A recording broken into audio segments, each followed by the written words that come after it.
Material से आगे बढ़ते हैं। डायरेक्ट सेलिंग को आप कह रहे हो कि आर्थिक सशक्तिकरण का जरिया है, लेकिन हम जब पढ़ रहे थे तो एफटीसी के आंकड़े कह रहे थे कि इसमें 90% लोग ऐसे होते हैं जो नुकसान में होते हैं। बड़े लिमिटेड लोग हैं, जो ऊपर वाला आदमी है वो तो पैसा कमा रहा है, जिसमें आप एग्जाम्पल दे रहे हो, बट जो नीचे आता जा रहा है वो केवल सपनों में जी रहा है और उसके सपने टूट जा रहे हैं। ये बिल्कुल 100% सर गलत बात है।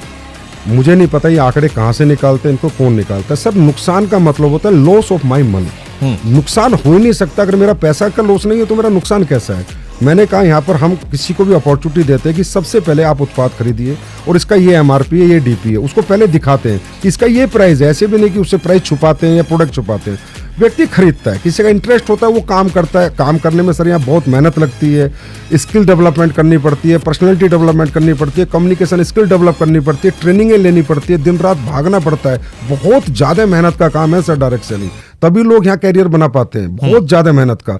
तो जो लोग नहीं बना पाते, वो जो उस लेवल की ट्रेनिंग नहीं लेते हैं, उतनी मेहनत नहीं कर पाते हैं, तो वो उत्पाद खरीद के रह जाते हैं। लेकिन लॉस तो उनका नहीं हुआ सर। लॉस तो जब है जब किसी के मनी लॉस हो, किसी के पैसे का लॉस हो, तो मैं मानता हूँ कि हाँ इंडस्ट्री ने लॉस दिया। सर आपने मुझे जो 1 रुपया भी दिया उसका भी मैंने आपको प्रोडक्ट दिया है। और यहाँ पर अगर आपने नेटवर्क बनाया और आपको पहली इनकम आई, वो आपका प्रॉफिट है। ये दुनिया की इकलौती इंडस्ट्री है सर जो फ्रॉम द फर्स्ट डे आपको प्रॉफिट देती है। नहीं, बट जैसे इसको लेकर एक परसेप्शन है कि ये पिरामिड लेवल पे काम करती है कि आप नीचे 5 आदमी जोड़िए, उसके नीचे 5 जोड़ेंगे, ऊपर वाला जो बैठा है उसको पूरे नीचे कमीशन मिलेगा।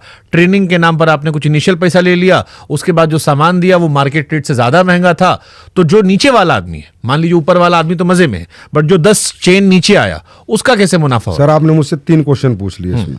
शुभंकर सर, सबसे पहले तो हमारी इंडस्ट्री की गाइडलाइंस 2021 में भारत सरकार द्वारा रिलीज की गई हैं और उसमें एक ही चीज़ है कि फ्री ज्वाइनिंग। हम किसी को 1 रुपया नहीं लेते, ना ट्रेनिंग के नाम का, ना किसी मटेरियल के नाम का। हम प्रोडक्ट देंगे तो ही पैसा लेंगे और प्रोडक्ट का ही पैसा लेंगे। दूसरी बात सर, पिरामिड का जो परसेप्शन है ये आज तक कोई समझ नहीं पाया। What is the pyramid? Sir pyramid होता है कि जैसे किसी के नेटवर्क में 2 लोग, 2 के 4, 4 के 8, 8 के 16, 16 के 32, 32 के 64, 64 के 128, और सबको अगर हम भरते हैं, सारों को 128 को भरते हैं, 264 को भरते हैं, जो सबको भर भर के जब इस तरीके से नेटवर्क बनता है तो लास्ट वाले आदमी को पैसा नहीं मिलता। आप बिल्कुल ठीक कह रहे हैं, लेकिन वो पिरामिड डायरेक्ट सेलिंग के प्रोडक्ट बेस्ड कंपनियों में होता ही नहीं है। डायरेक्ट सेलिंग की जो प्रोडक्ट बेस्ड ऑथेंटिक कंपनियां हैं उनका मॉडल पिरामिड का होता नहीं हुआ। तो जो काम करेगा उसको पैसा आएगा, जो काम नहीं करेगा उसको पैसा नहीं आएगा। जो सर एक बर्ड्स एक्ट है, बैनिंग ऑफ अनडिपोजिटरी रेगुलेटरी स्कीम, वो इसलिए बर्ड्स एक्ट आया। ये जो पैसे का रोटेशन होता है, मनी रोटेशन, ये इस पिरामिड मॉडल को यूज करते हैं।